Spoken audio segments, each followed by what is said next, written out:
syukur. Amin. Amin. Silakan duduk Bapak Ibu, saudara sekalian.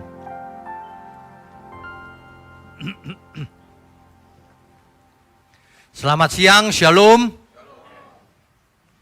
Tema kita hari ini adalah kisah dari alam maut. Satu tema yang mungkin bagi sebagian banyak orang mengerikan. Masa bicara alam maut sih Pak? Gitu. Subtema kita di siang hari ini kesakitan kekal. Saudara, banyak orang berpikir bahwa kalau sudah mati tidak berasa katanya. Makanya hidupnya sembarangan. Makanya berani hidup suka-suka sendiri. Ia berpikir kalau sudah mati tidak berasa apa-apa. Rupanya begitu rupanya. Ketika saya bicara dengan seseorang, jangan hidup dalam dosa, enggak apa-apalah. Hidup cuma satu kali, nanti kalau mati kan gak berasa. Lah, kau pernah mati? Enggak. Lah kau tahu gak berasa? Kalau badan kita memang tidak berasa tubuhnya karena hancur kan? Tapi jiwa dan roh kita itu kekal. Itu tetap berasa. Tahu dari mana? Ya kita sih gak tahu, belum pernah mati kan? Tapi Alkitab memberitahukan. Tepatnya Tuhan Yesus yang cerita. Alam maut itu seperti apa? Ya. Berapa bulan yang lalu kan saya pernah cerita itu. Saya mimpi di suatu dunia yang dunianya lain nih.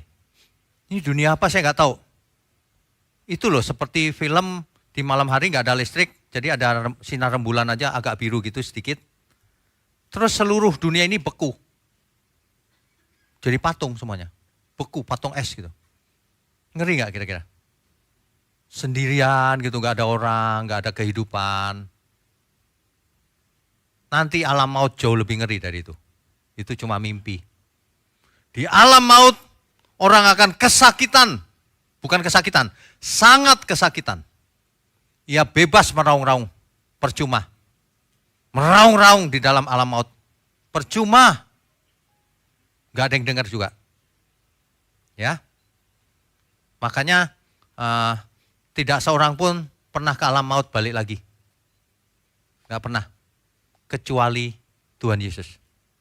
Tuhan Yesus mati dan bangkit lagi. Jangan percaya sama orang yang tidak pernah mati bangkit lagi. Hanya Tuhan Yesus yang bangkit lagi. Makanya kalau ada yang bersaksi saya sudah pernah ke neraka. Bohong. Bohong besar. Kenapa? Karena ia rupanya tidak tahu neraka itu apa. Neraka itu belum pernah ada saat ini. Neraka itu nanti ketika Tuhan Yesus datang kembali, yang mati semua dibangkitkan, langit dan bumi jadi lautan api. Orang fasik dibangkitkan untuk ditinggal di bumi yang jadi lautan api. Yang disebut dengan Gehenna. Limnentopuros dalam bahasa Alkitabnya. Itulah kematian yang kedua. Mati yang pertama cuma tubuhnya. Mati yang kedua jiwa dan rohnya dibangkitkan dengan tubuh selamanya dibakar. Coba bayangkan. Sangat mengerikan. Makanya jangan percaya dengan kesaksian-kesaksian yang bombastis itu. Saya sering ke surga, saudara. Setiap akhir pekan. Hari Sabtu pagi saya berangkat ke surga. Senin saya pulang lagi, balik lagi. Emangnya tur. Bohong kebangetan. Kamu pikir orang-orang goblok apa? Kau bohongin terus begitu itu. Kalau seseorang, aku diberi penglihatan tentang surga. Nah, kalau itu benar mungkin. Ya dong diberi penglihatan. Tapi kalau aku dibawa ke neraka, dibawa ke surga, omong kosong kok. Ngarang-ngarang. Kenapa saya tahu dia bohong? Karena hidupnya aja gak kudus. Kalau orang dibawa ke surga udah hidup kudus dong. Hidupnya aja dalam dosa ngaku-ngaku ke surga ke neraka lagi. Matre lagi. Bohong besar itu. Orang gak takut alam maut karena anggap enteng. Padahal alam maut itu nyata. Dunia roh itu nyata, saudara. Saudara kalau kita mati, kalau manusia mati hari ini, cuma ada dua tujuannya. Ketika menutup mata rohnya keluar dari tubuh, ya. Langsung keluar kan? Terus kemana? Gentayangan 40 hari. Kan ada yang nanya saya, Pak, rohnya jalan-jalan dulu kali ya Pak, 40 hari. Makanya kita berdoa 40 hari. Enggak ada begituan. Keluar set gitu langsung. Orang benar dibawa ke pangkuan Abraham. Ke Firdaus maksudnya. Ke tempat yang nyaman. Orang fasik langsung rohnya menuju ke alam maut. Yang disebut Hades atau Sheol. Dunia roh loh ya ini ya, kita ngomong dunia roh. Belum fisik karena rohnya yang keluar. Itulah tempat sementara. Menunggu kedatangan Tuhan Yesus yang kedua kali. Ketika Tuhan Yesus datang yang kedua kali, kebangkitan. Siapa yang dibangkitkan? Baik orang jahat maupun orang benar. Bedanya orang benar mengenakan tubuh kemuliaan, lalu menyambut kedatangan Tuhan Yesus di awan-awan dan selamanya di kerajaan surga. Tapi orang fasik hari itu dibangkitkan lalu ditinggal Tuhan Yesus. Ya ketinggalan di bumi yang jadi lautan api selama-lamanya. Ya meraung-raung selamanya tetap. Gak ada yang tolong, udah percuma. Bersama setan dan para malaikatnya. Hari itu. Kalau ada orang nanya sama saya, memangnya setan ada tubuh? Tuhan Maha Kuasa. Apapun bisa terjadi. Dihukum bersama-sama. Setan, para malaikatnya, dan orang-orang fasik ini yang mengikut dia. Harusnya ini membuat kita takut. Sayang sekali gereja hari ini tidak pernah mengkhotbahkannya lagi. Kalau ada yang khotbah tentang neraka, tentang alam maut, jangan gitu bro. Orang udah seminggu kerja capek-capek ke gereja ditakut-takuti lagi. Gitu ngomongnya. Maunya dikipas-kipas ke gereja. Kalau ikut Tuhan Yesus pasti kaya. Kau tidur aja. Nanti diberkati Tuhan. Gitu maunya. Itu pembohong kalau itu mah. Saya nggak mau begitu. Saudara tahu nggak? Jadi pembicara begini ini, pengkhotbah seperti ini, resikonya besar. Dimusuhi banyak orang. Nggak masalah. Nggak masalah sama sekali. Daripada ditemani banyak orang terus semua gerombol rame-rame ke neraka buat apa? Mendingan sedikit nggak apa-apa tapi kita ke surga. Amin semua? Saya yakin semua mau ke surga. Mana ada yang mau ke neraka? Ya kan? Cuman nggak ada yang mau duluan. Nah, gitu, suka gitu tuh. Saya mau ke surga Pak. Silakan duluan. Nggak mau. Yang terakhir maunya. Padahal kalau beneran disuruh ke surga duluan, saya mau. Lo ke surga kok nggak mau? Ya kan? Mau, cuman biarlah waktunya Tuhan. Ya, jangan mencobai Tuhan juga. Banyak orang suka mencobai Tuhan, mau akan sembarangan dalam nama Yesus. Itu mencobai Tuhan namanya. Barang siapa menabur, dia menuai.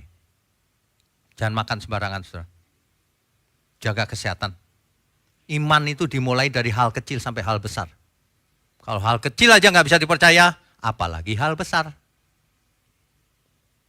Kalau tubuh fana ini kan fana sementara. Dikasih, dipinjami tubuh sementara, nggak bisa dipercaya dengan tubuh fana ini. Jangan harap dikasih tubuh kemuliaan.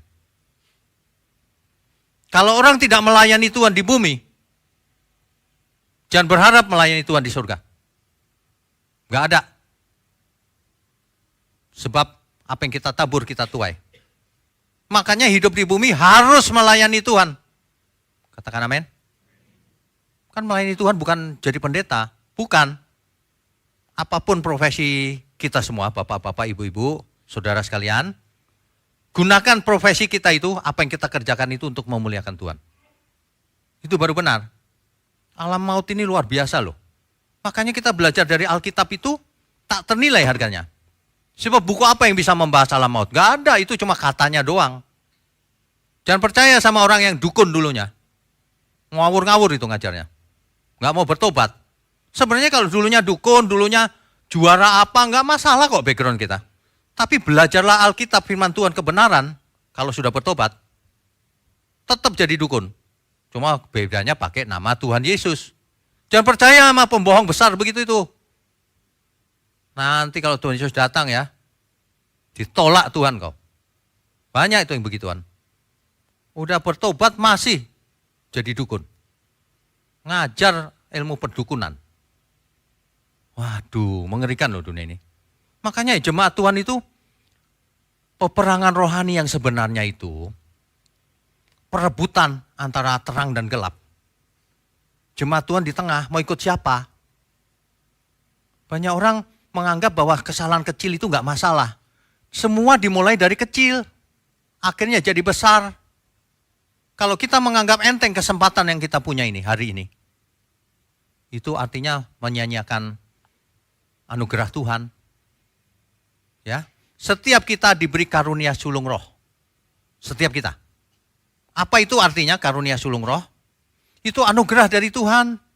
Supaya kita nanti menjadi seperti yang sulung. Itu namanya karunia sulung roh. Hak istimewa. Kalau zaman dulu perjanjian lama ya, itu ada namanya hak kesulungan. Kalau seorang punya hak kesulungan, artinya dia yang paling sulung tuh. Dia punya hak waris double dibanding adik-adiknya. Dia mendapat 2 bagian, kalau adiknya 1 bagian. Selain itu, dia akan mewarisi tahta orang tuanya. Kalau raja, nah yang punya hak sulung yang akan menggantikan jadi raja. Itu hak istimewa.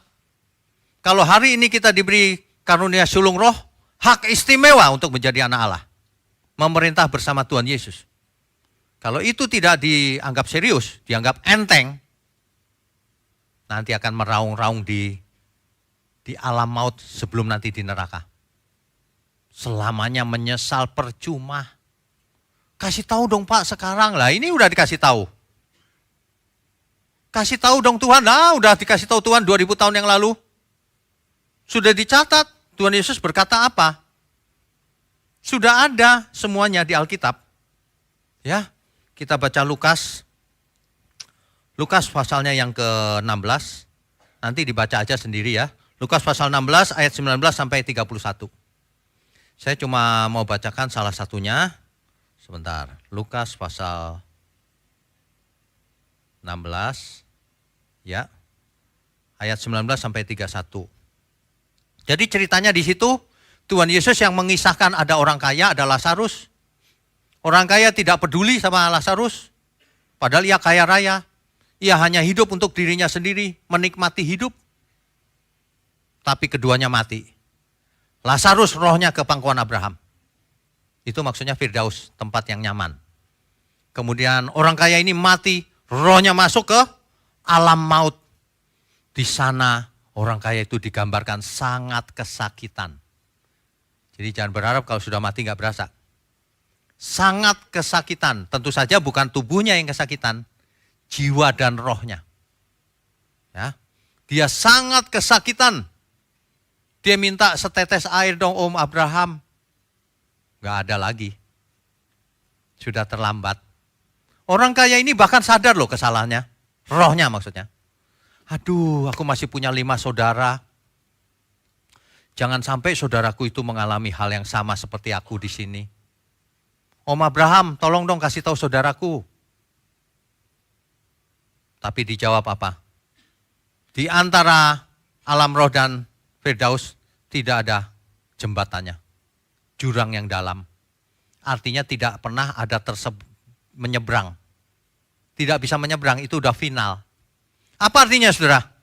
Orang yang ada di alam maut tidak bakalan pindah ke Firdaus selama-lamanya. Dan sebaliknya. Artinya apa? Artinya saudara tidak boleh mendoakan orang mati. Karena itu keputusan Tuhan. Udah di alam maut, selesai itu udah. Didoain siang malam supaya pindah ke surga. Gak ada itu di Alkitab. Ya, ingat baik-baik itu ya. Kalau orang tetap ngotot, kau melawan firman Tuhan. Melawan keputusan Tuhan. Ya maksudnya baik, saya tahu sih. Tapi itu melawan keputusan Tuhan. Di antaramu tidak ada jurang yang dalam sekali. Gak bisa menyeberang. Makanya, bukan cuma makanya, saking gemesnya gitu ya. Kalau makanya kan biasa-biasa aja, makanya.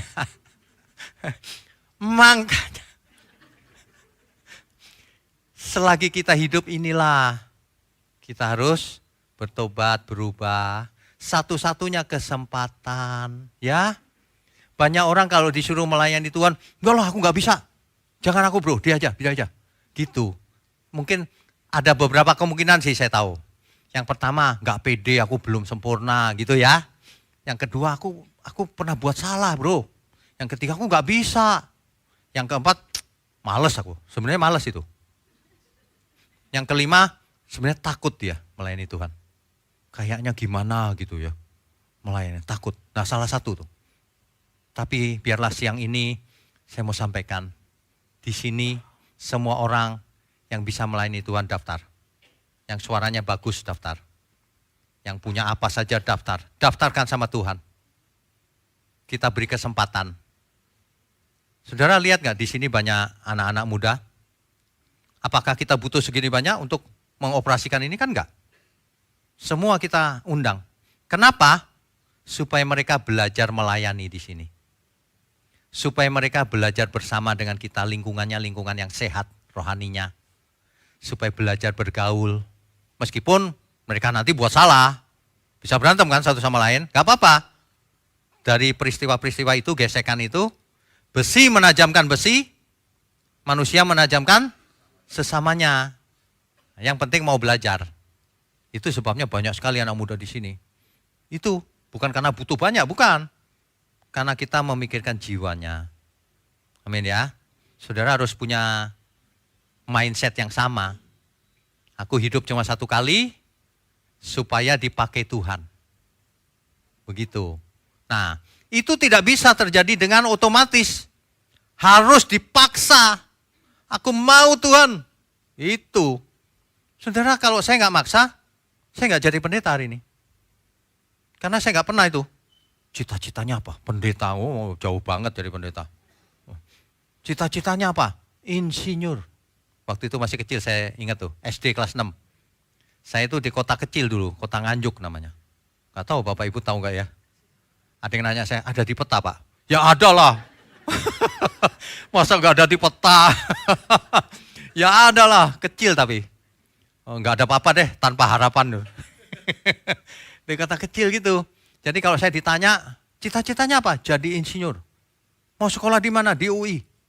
Padahal saya nggak tahu apa itu. Kelas 6 SD itu. Nah, terus berjalannya waktu, pikiran saya itu mau suatu hari saya mau bikin robot. Gitu. Semua yang berguna pokoknya. Gitu aja. Sampai lulus.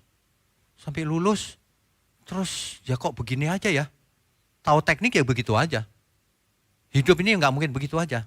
Pasti ada sesuatu di balik itu. Makanya meskipun saya dari kecil sudah sekolah minggu, saya ketika itu umur 3 atau 4 tahun tuh.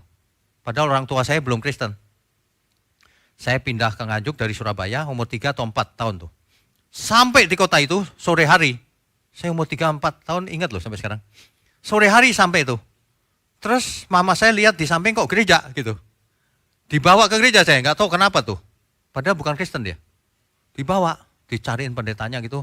Terus, Pak Pendeta, ini anak saya nih, tolong dididik gitu. Saya masih kecil, ya aja. Sejak itu kalau siang hari gitu saya main ke gereja. Di gereja ada itu. Bukan piano. Orgel namanya dulu. Orgel itu pakai kayak main sepeda itu baru bisa keluar suaranya. Kalau enggak ada suara. Zaman dulu. Diajarin dikit-dikit gitu. Tiap nganggur gitu langsung ke situ saya. Wah, enak bener tuh, sebelah tetangga. Jadi saya nggak pernah absen. Ya. Tapi ketika saya besar, saya pikir saya mau belajar kebenaran. Cuma saya kecewa. Saudara. Saya lihatin ini dukun ini yang ini. Yang ini mulutnya besar ini, ngomong kosong ini. Yang ini, wah ini motivator ini, bukan kebenaran. Gak ketemu loh saudara. Untung Tuhan arahkan saya ke jalur yang sekarang. Meskipun akhirnya belok lagi. Karena rupanya jalurnya ujungnya maut. Belok lagi saya ke GMM. Nah, ini saya percaya ini bukan rencana saya. Tapi saya nekat loh, Tuhan jadikan aku hambamu. Nanti aku bicara apa adanya, siapapun kulawan di dunia ini. Tapi untuk Tuhan ya, bukan untuk sombong-sombongan. Makanya berapapun harganya, saya bayar. Nggak disukai teman-teman saya, saudara saya kalau perlu, lupakan. Ya, kalau soal kebenaran. Sebab hidup kita ini singkat, alam maut itu mengerikan, saudara.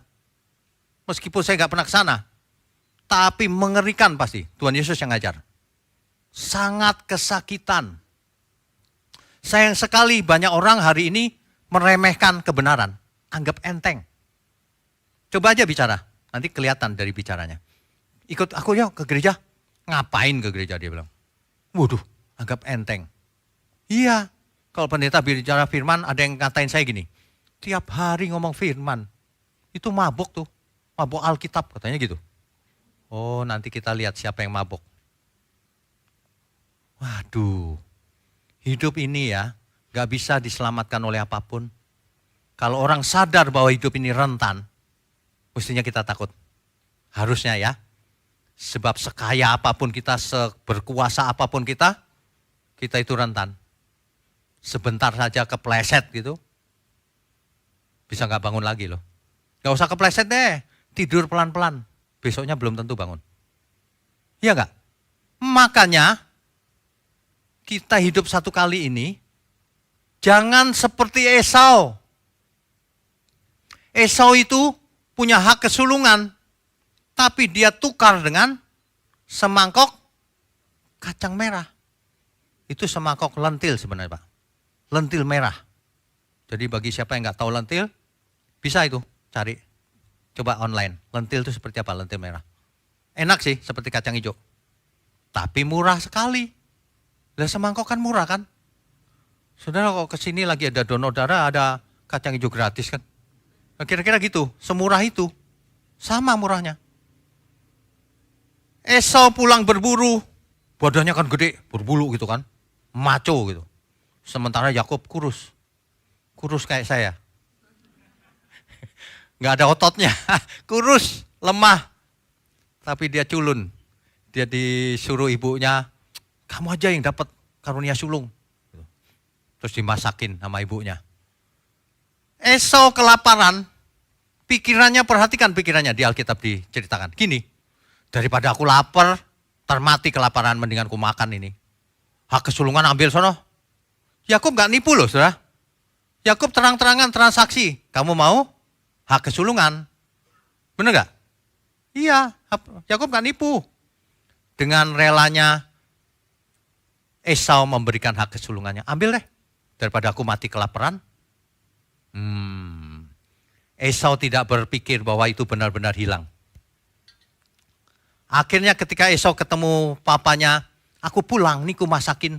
Loh yang tadi udah masakin siapa? Rupanya adiknya nipu papanya. Yakub nipu papanya, bukan nipu Esau, enggak. Kalau nipu Esau kan enggak fair. Nipu papanya. Kalau sama Esau transaksi beneran. Jadi itu memang salahnya Esau. Anggap enteng.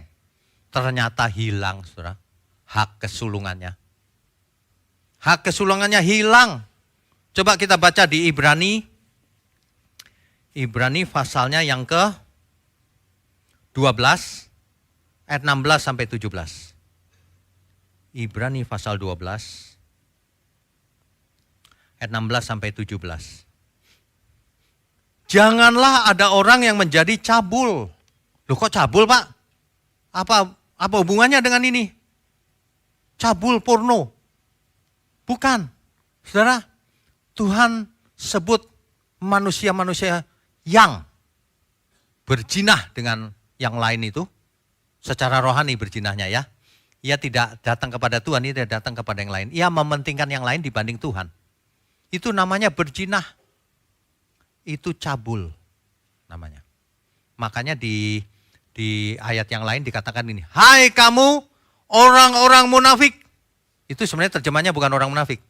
Hai kamu pejinah-pejinah. Laki-laki dan perempuan. Gitu. Cabul. Ya. Cabul secara rohani. Dia menduakan Tuhan.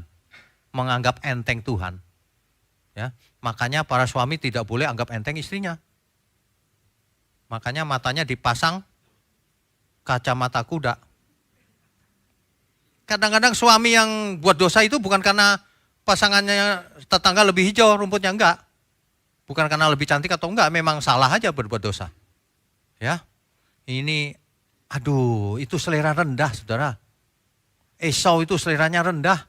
Masa hak kesulungan cuma ditukar dengan semangkok lentil merah. Ya, kita baca dulu Ibrani. Janganlah ada orang yang menjadi cabul atau yang mempunyai nafsu yang rendah seperti Esau, yang menjual hak kesulungannya untuk sepiring makanan. Kenapa? Sebab kamu tahu bahwa kemudian ketika ia hendak menerima berkat itu, ia ditolak. Sebab ia tidak beroleh kesempatan untuk memperbaiki kesalahannya. Kesempatan untuk memperbaiki juga sudah tidak ada. Sudah terlambat. Sekalipun ia mencarinya dengan mencucurkan air mata. Jangan sampai itu, saudara. Jangan sampai itu. Gimana ya cara membuat ilustrasinya ya? Saudara pernah nggak buat salah yang membuat kita menyesal, tapi nggak bisa dapat lagi udah? Waduh, ada seorang, ini maaf ya, tidak ceritain siapa-siapa. Ada seorang suami yang ketemu sama saya, dia menangis, saudara, meraung-raung. Aduh Pak, ampun, aku salah. Salahnya apa Pak? Istriku pergi kemana nggak tahu. Kenapa pergi? Dulu sering ku gebukin Pak. Ya saya cuman, aduh, kasihan ya dia ya. Ya tapi sudah terlambat. Sudah pergi, mana mau balik. Gak tahu kemana juga kan. Penyesalan itu udah terlambat. Coba kalau istrinya masih bisa ditemuin kan kita bisa nasihatin. Lo pergi gak tahu kemana, ya udah. Aduh, kasihan loh. Orang yang buat salah, lalu nggak bisa kembali itu kasihan luar biasa itu. Ya, kita nggak boleh salah, saudara. Jangan buat salah yang tidak bisa diperbaiki lagi. Ya, kalau cuma nasi jadi bubur masih nggak masalah, karena bubur bisa enak kan? Enak. Gimana caranya? Kan saya udah kasih tipsnya, dikasih cakalang, dikasih apa? Sambal roa. Kasih kangkung, aduk. Jadi bubur Manado. Mantap. Saya ada yang bawain dari Manado, cakalang. Jadi saya ingat bubur Manado. Ya kan kalau cuma mau jadi bubur nggak masalah. Tapi kalau jadi nasi basi, bisa nggak nasi basi diolah? Nggak bisa, udah terlambat. Ya, jangan sampai kita hidupnya jadi basi. Makanya kalau hidup ini jangan basa-basi. Hiduplah yang tulus apa adanya. Jangan basa-basi. Ya. Yang sopan ya pastilah. Tapi basa-basi jangan. Tulus aja gitu saudara. Kalau kita hidup tulus tuh enak. Suami istri enak. Dengan teman juga enak. Sama-sama pelayanan enak. Tulus aja. Ya. Hidup sekali aja jahat. Capek deh. Aduh. Hamba Tuhan bukan jaminan jadi pendeta. Pendeta yang jahat juga banyak, saudara. Saudara jangan salah pilih. Ya, banyak orang itu aneh, saudara. Kalau ditanya mau ke alam maut, enggak. Tapi kau enggak cari Tuhan, kayaknya. Kok enjoy life aja? Minggu aja kau enggak ke gereja, tapi takut alam maut. Itu namanya enggak punya hikmat sama sekali itu. Kalau boleh langsung to the point itu namanya bodoh. Gak mau kalah maut, tapi gak niat cari Tuhan. Itu fakta loh itu. Itu fakta. Siapa di sini yang mau sakit jantung? Gak ada. Tapi makan lemak. Lemak banyak. Itu cari penyakit jantung namanya. Kan mestinya kalau orang tujuannya apa? Niat dong. Aku mau cari Tuhan. Jangan buat dosa. Kuduslah kamu sebab aku kudus, kata Tuhan kan begitu. Iya kan? Kita semua tahu kesempatan yang kita punya cuma 70-80 tahun, rata-rata. Itu rata-rata loh, yang lebih pendek banyak. Tapi kok gak mau ya? Gak takut ya waktu yang kita punya sebentar lagi? Iya kan? Saya contohnya kelihatan sehat, kalau besok mati gimana? Ya kalau saya besok mati paling saudara ada yang nangis. Tapi nangisnya juga cuma sebentar paling. Setelah itu lupa. Iya kan? Makanya kita semua, ya, yuk kita cari Tuhan. Alam maut itu nyata, bukan dongeng. Jangan sampai kita ke sana. Kita mau sama-sama semuanya bareng nanti ke Firdaus kalau mati. Nanti pada kedatangan Tuhan Yesus dibangkitkan dan ke surga sama-sama. Gitu loh maksudnya. Ada amin saudara? Kita beri kemuliaan untuk Tuhan.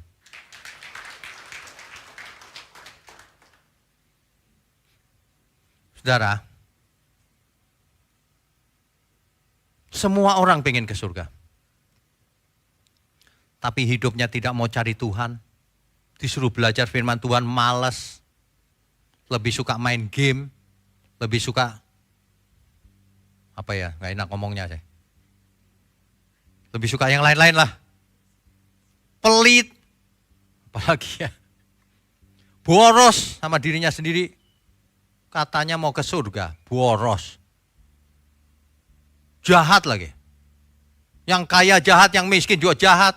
Terus gimana? Kita maunya mau miskin, mau kaya, mau sedang, semuanya ke surga. Kan enak begitu.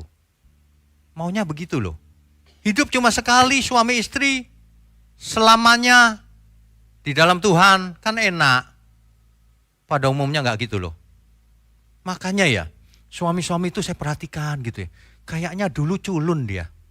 Sekarang udah kaya raya kok berubah ya. Udah berubah, enggak peduli sama Tuhan. Serius. Gayanya itu jalannya udah beda loh. Rupanya uang membuat gaya jalan beda. Heran ya, apa hubungannya ya? Kalau nggak punya uang itu jalannya, kalau punya itu, lebih tegak. Heran sih, apa hubungannya coba? Tapi kesalahan itu diulang-ulang loh. Dulu miskin cari Tuhan. Begitu kaya raya, udah nggak peduli. Apalagi kalau diajarin di sini semuanya untuk Tuhan. Nanti dia alasannya gini, ini juga untuk Tuhan. Bukan, itu bukan untuk Tuhan, itu untuk dirimu sendiri. Kalau untuk Tuhan gak begitu. Katanya takut alam maut. Tapi firman Tuhan kau abaikan. Males belajar firman. Pelit, jahat. Sombong. Hatinya penuh dendam dengan sesamanya. Kepahitan disimpan. Gak bisa, saudara. Ya, tidak adil, korupsi, selingkuh, ngoplos. Ngoplos apa sih maksudnya? Belum selesai ngomongnya. Kita nggak ngomongin orang dunia, kita ngomongin yang di dalam gereja. Kebenaran dioplos, saudara, dari dulu. Dioplos dengan teologi kemakmuran, dengan teologi mistis. Dioplos, nggak murni kebenarannya. Itu oplosan namanya. Injil oplosan. Injil itu harusnya yang asli. Yang asli itu keras. Ya kadang-kadang menghibur juga gak apa-apa. Tapi kalau oplosan lain lagi tuh. Waduh, ngeri ya. Seleranya rendah. Sukanya yang begituan itu. Itu seleranya rendah. Kayak Esau. Disediakan surga memilih begini. Seleranya rendah. Mestinya kita seleranya kalau tinggi, seleranya keselamatan Tuhan. Aku nggak mau itu, selera rendah itu. Enak sih buat dosa itu enak. Buat dosa enak nggak? Kayak nggak pernah buat dosa aja. Pura-pura nggak dengar. Buat dosa pasti enak, buktinya banyak orang melakukannya. Iya kan? Tanyain suami yang selingkuh, enak nggak selingkuh? Pasti enak, kalau enggak ngapain kau lakukan? Tapi enaknya cuma sebentar. Habis itu dia mati dia. Ditolak Tuhan. Sebelum ditolak Tuhan sudah dipentungin sama istrinya. Iya dong. Aduh, manusia itu aneh. Punya istri cantik-cantik. Dia gebukin. Dia cari lain lagi kuntilanak. Ya ditinggal lah sama istrinya. Waduh, ini benar-benar loh. Ya, hidup ini satu-satunya kesempatan, gak ada yang lain. Orang suka gini, kalau orang lain ngomongnya gini, nantilah Kalau aku hidup di kehidupan mendatang aku perbaiki hidupku. Sorry bro. Menurut Tuhan Yesus tidak ada reinkarnasi. Hidup kita yang sekarang inilah satu-satunya kesempatan untuk membuktikan cintanya kita sama Tuhan. Untuk membuktikan kita itu anak Allah atau anak setan. Ada amin saudara? Mestinya kita semua memaksa diri. Memaksa saudara. Oh Tuhan, pakailah hidupku selagi aku masih kuat. Bila saatnya nanti ku tak berdaya lagi, hidup ini sudah jadi berkah. Gitu ya saudara ya. Coba deh, coba belajar, paksa diri. Sebab perubahan tidak bisa terjadi otomatis. Perubahan kita itu harus memaksa diri. Orang kalau punya keahlian, mau punya keahlian harus paksa diri. Pagi, siang, malam, kalau vokal nyanyi terus. Ada suami yang cerita, istri saya pak, latihannya di samping saya tuh. Malam saya gak bisa tidur. Latihan vokal terus itu. Waduh, di samping saya beneran nih. Ada ketawa terkikik-kikik itu orangnya itu. Aduh, suami-suami udah mulai komplain. Saya itu waduh, GMM membuat saya gak bisa tidur pak. Para istri latihan vokal. Bagus, kalau mau sukses memang begitu. Benar itu. Ya. Coba tanya juara bulu tangkis. Gimana caranya? Latihan keras. Dipaksa itu. Bangun pagi, lari. Dan sebagainya. Disiplin. Sama kita jawab begitu. Kita mesti paksa diri. Serahkan ke Tuhan. Paksa diri kita, saudara. Kalau bangun pagi, aku malas bangun pagi. Paksa. Doa pagi. Setelah doa pagi tidur sebentar lagi boleh. Paksa saudara. Oh Tuhan, pakailah hidupku selagi aku masih kuat. Bila saatnya nanti ku tak berdaya lagi, hidup ini sudah jadi berkah. Bapak Ibu Saudara, seringkali manusia itu tidak bisa menghargai apa yang ia miliki. Tapi ia baru tahu nilainya ketika yang dia miliki itu hilang. Jangan rugi kita. Makanya kalau sekarang kita masih punya kesempatan, lihat kiri kanan. Lihat pasangan hidup kita. Papa, kau masih hidup ya Pak? Ya iyalah. Mama, kamu ternyata lama-lama cantik juga loh, Ma. Maksud tuh? Iya, dilihat kiri kanan. Selama ini kita hidup sama siapa, anak cucu kita, ya kan? Kalau malam hari saya suka masuk ke kamar diam-diam gitu kan. Kan anak istri saya tidur duluan. Oh saya kan terakhir banget. Malam hari saya masuk itu saya liatin gitu. Terima kasih ya Tuhan. Masih ada kesempatan lihat. Suatu hari saya nggak punya kesempatan lagi. Udah gitu waktu berjalan begitu cepat lagi. Anak saya perasaan dulu masih gendong, lah sekarang main di sini. Nari-nari, saya sampai heran. Main kucing segala, cepat sekali waktu. Ya, dulu saya gendong set gitu aja, sekarang gendong set langsung sakit pinggang saya. Aduh, berat, udah besar. Tapi saya bilang sama anak saya loh, nanti ya, Dede yang nyanyi ya, Cece yang main piano. Jadi WL. Dia bingung kali, WL apa sih Pak? Jadi hamba Tuhan, jadi pendeta kayak Papa ya. Cecenya bilang enggak, Dede aja katanya. Dedenya senyum-senyum aja. Kalau kita jadi orang tua itu harus meneruskan ke anak.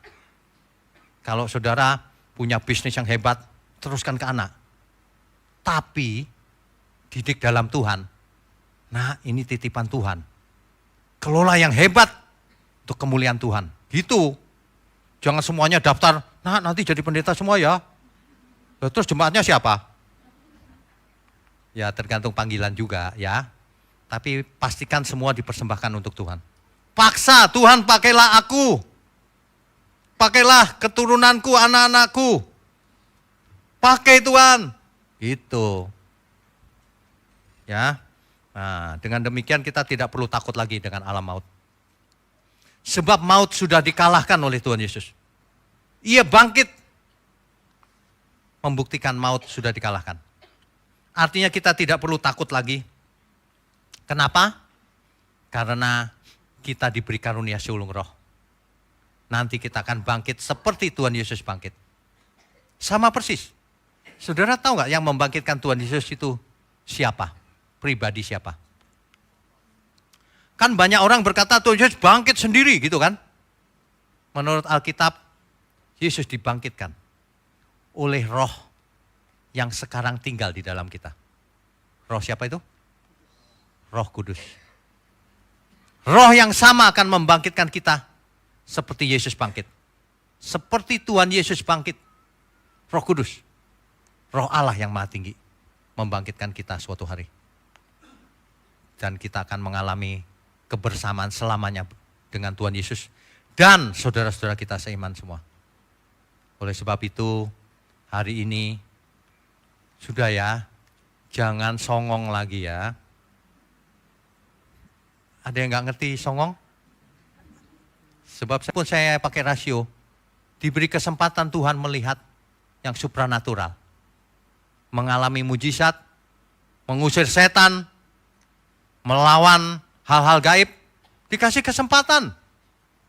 Sehingga orang nggak bisa ngomong, kamu nggak ngalamin sih, saya ngalamin. Sebaliknya kau ngalamin nggak? Banyak orang bohong, saya tahu tuh. Aku mendengar suara Tuhan, bukan. Yang kau dengar itu bukan suara Tuhan, itu suara setan itu. Karena yang kau ngomongin bohong soalnya. Kalau suara Tuhan pasti kebenaran dong, nggak mungkin kebohongan. Nah, kan gitu. Saya tahu persis kok orang yang bohong yang mana. Lihat aja ajarannya. Kalau suara Tuhan pasti benar, nggak mungkin salah. Ya, jadi kita mesti belajar, saudara. Di alam maut nggak masalah, asal kita hidupnya benar. Justru apa yang kita tabur hari ini akan dituai kemudian. Itu sebenarnya. Makanya kalau orang mengerti ya, dia hidup kudus, udah cukup. Udah cukup, nggak banyak pertanyaan lagi. Firman Tuhan berkata begini, suatu hari kamu tidak akan bertanya apa-apa lagi padaku. Hari itu artinya kamu sudah mengerti. Kalau hari ini mungkin banyak pertanyaannya, Tuhan kenapa hidupku begini, kenapa begitu? Kenapa aku nggak diberi kekayaan? Banyak pertanyaan. Suatu hari kita nggak nanya lagi sama Tuhan. Kalau kita ketemu Tuhan, Engkau cukup bagiku. Kalau Tuhan gembalaku, aku tidak ingin apa-apa lagi. Sebab lebih dari cukup. Itu sebenarnya. Iya dong. Nah makanya lagu Tuhanlah Gembalaku itu seringkali dipakai ketika manusia menghadapi bahaya. Contohnya itu yang Titanic. Titanic lagi tenggelam, mereka nyanyi lagu itu terakhir. Ya kan? Sama.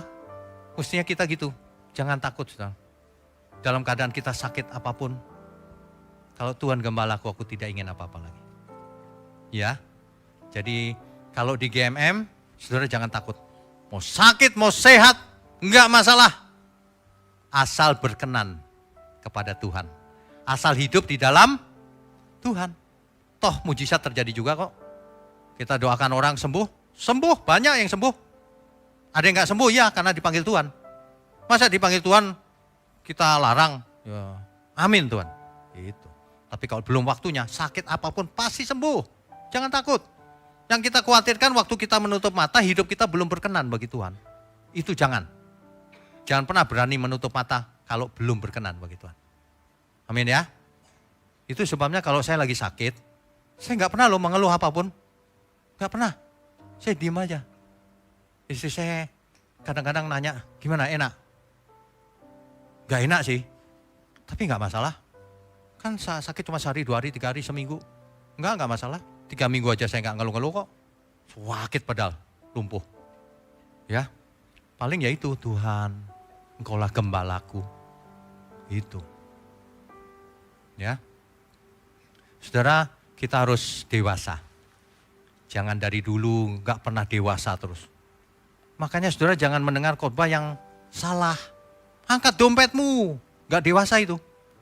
Meskipun diangkat terus 24 jam enggak ditambah sama Tuhan. Kalau enggak bekerja.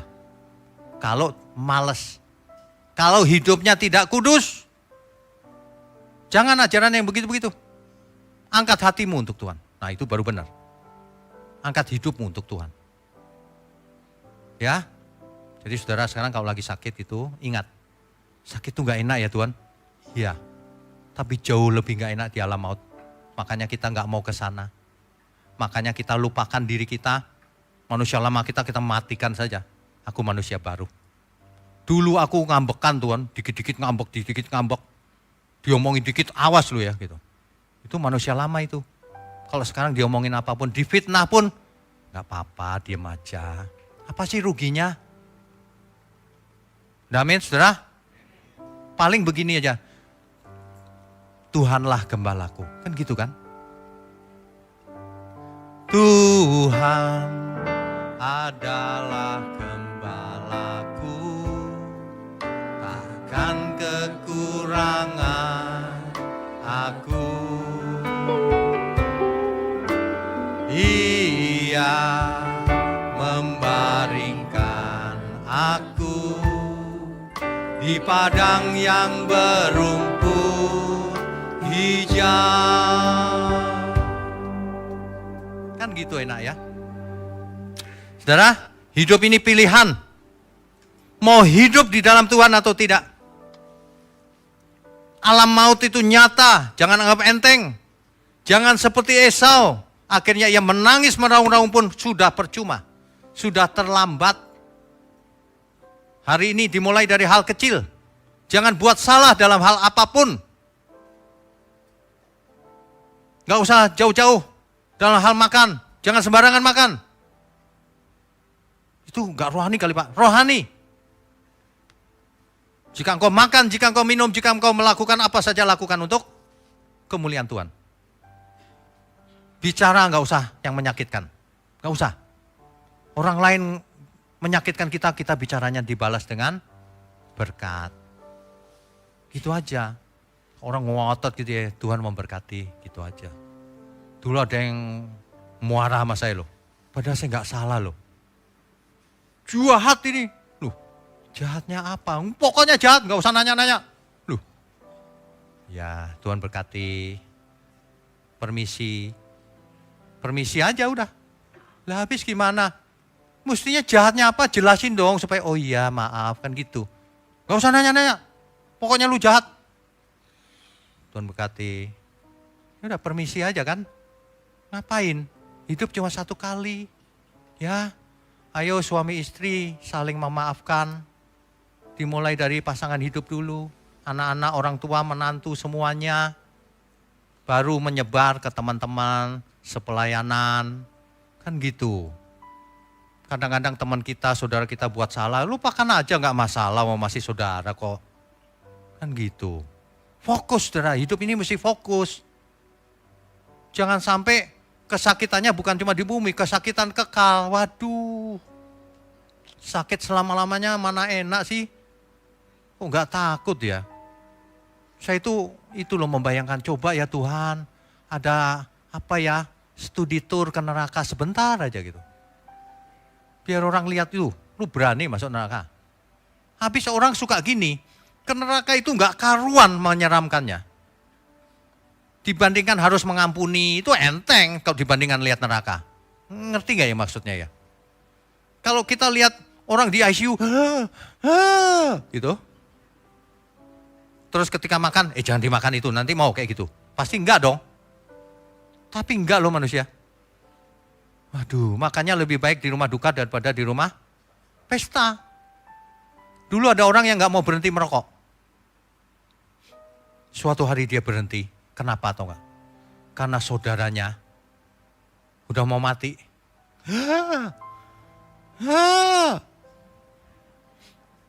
Itu beneran loh, suaranya itu gak bisa ditiruin sih, gak gini sih.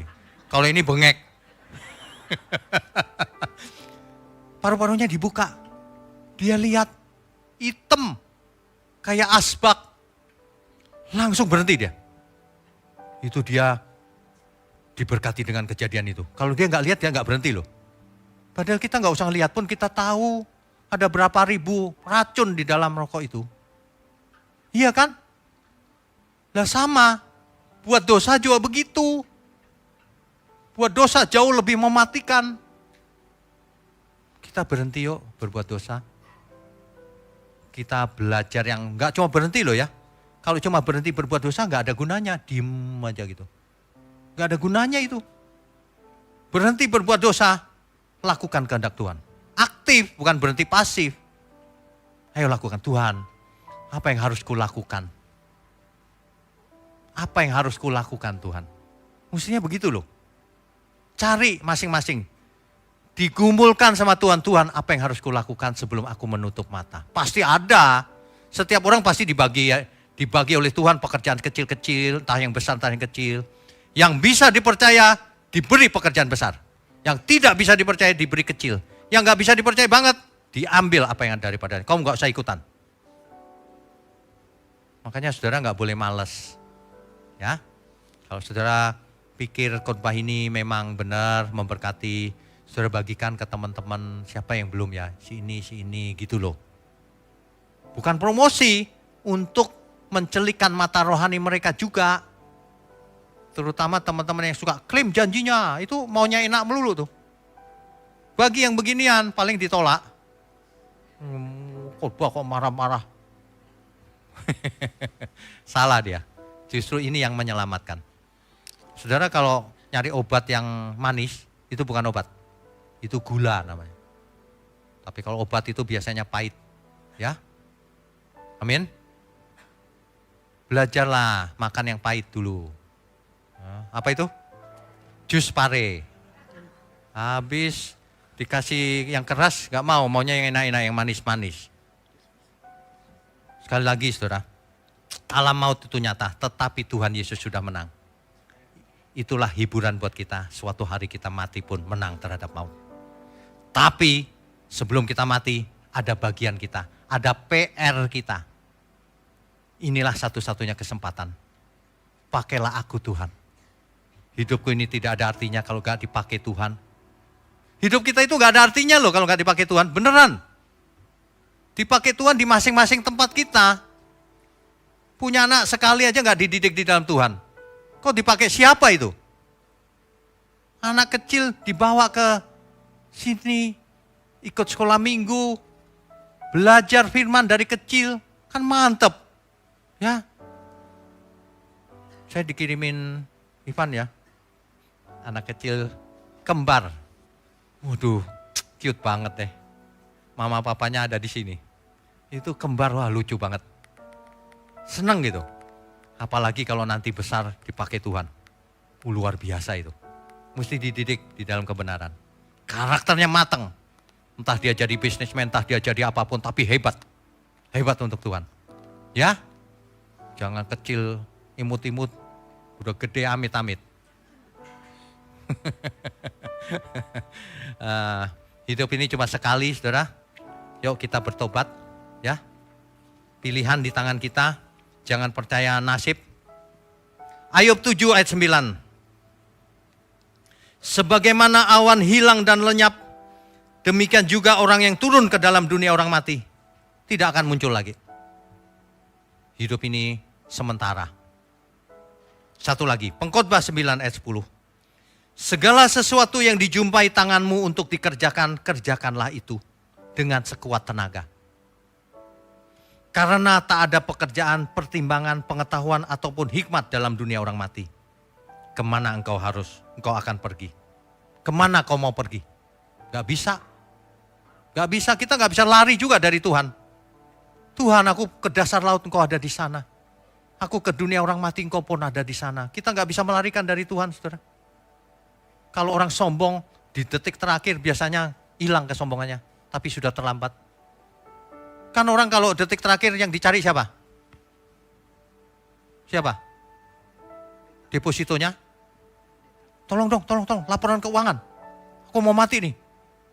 Coba hitung berapa saldonya. Kan enggak. Kalau udah mau mati biasanya gitu. Teleponin Pak Pendeta. Mestinya jangan nunggu mati.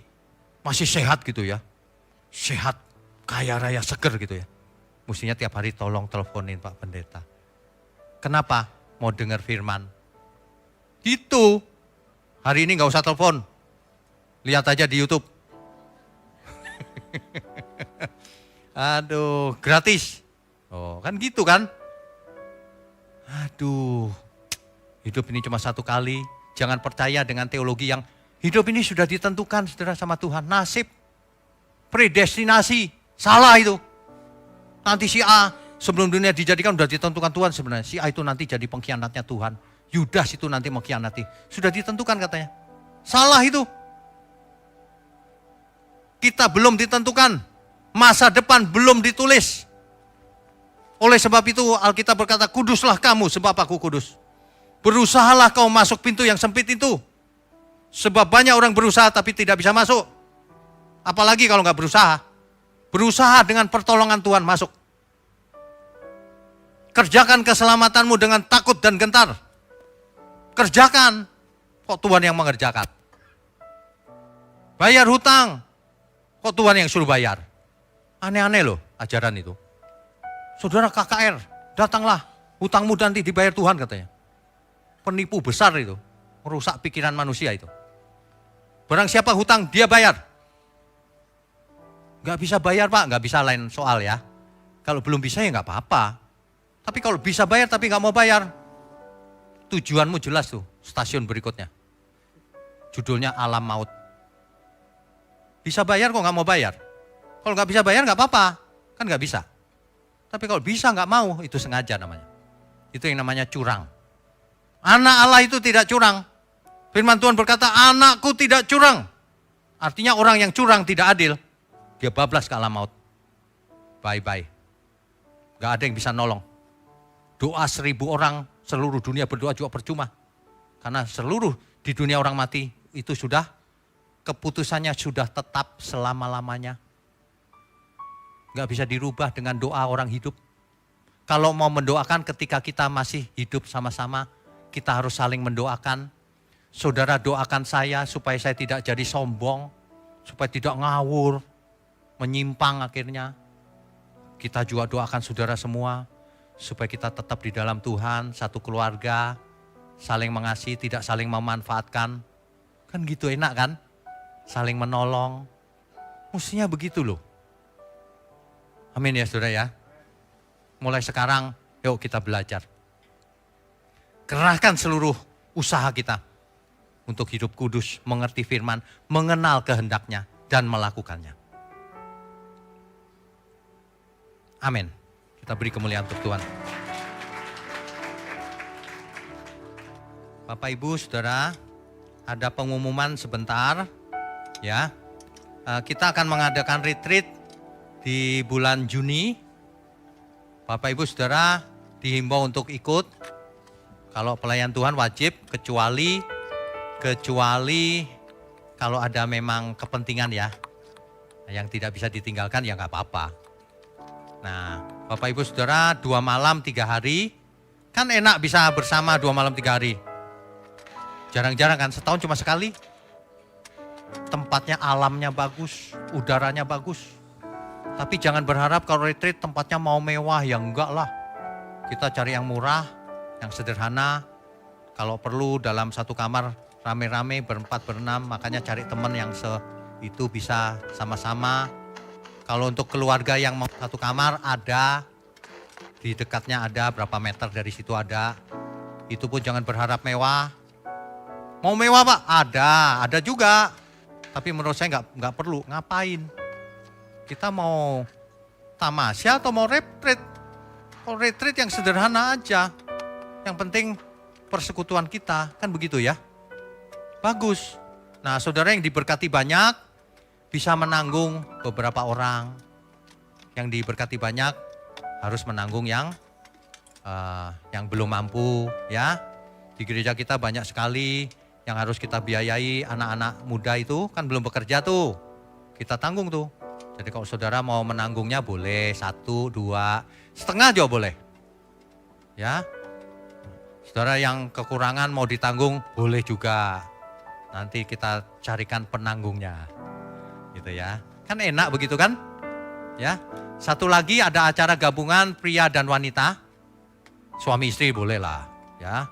Itu di mana ya? Di Alam Sutra. Nanti daftar di bawah kalau mau ikut. Ya.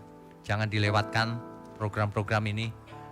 Semuanya pastinya akan memberkati. Mari semua saya angkat undang untuk bangkit berdiri. Oh Tuhan, pakailah hidupku selagi aku masih kuat. Bila saatnya nanti ku tak berdaya lagi, hidup ini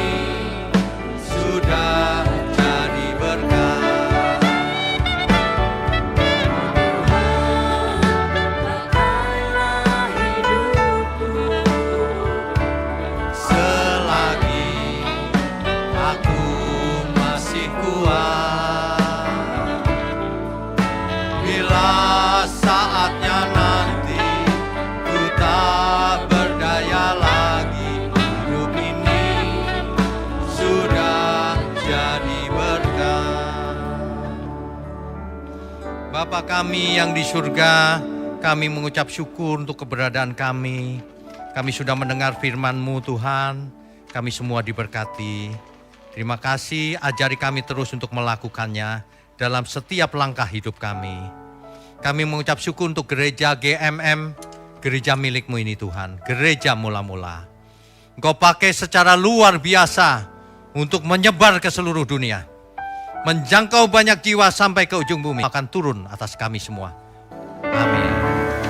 Saudara sekalian, bicara soal kebenaran, setiap orang merasa benar. Makanya semua kecap di nomor 1 kan. Ada orang yang mengatakan saya paling benar, ini paling benar, itu paling benar. Mana sebenarnya yang paling benar? Oleh sebab itu, hadiri seminar 7 natur kebenaran dan aplikasinya. Seminar ini wajib dihadiri oleh para teolog, apologet, pengkhotbah, bahkan oleh para jemaat sendiri. Agar kita bisa membedakan manakah yang benar, manakah yang salah. Inilah alat uji kebenaran yang sangat objektif dan alkitabiah. Pastikan saudara ikut dan ajak seluruh saudara dan sahabat-sahabat. Bapak-bapak dan ibu-ibu yang terkasih dimanapun berada, yuk kita belajar pelajaran Alkitab bersama secara online setiap hari Rabu jam 7 malam bersama pendeta Bapak Wignio Tanto secara online, bisa melalui Zoom. Tetapi kita harus mendaftarkan dulu ke nomor berikut ini. Selamat bergabung dan Tuhan Yesus memberkati.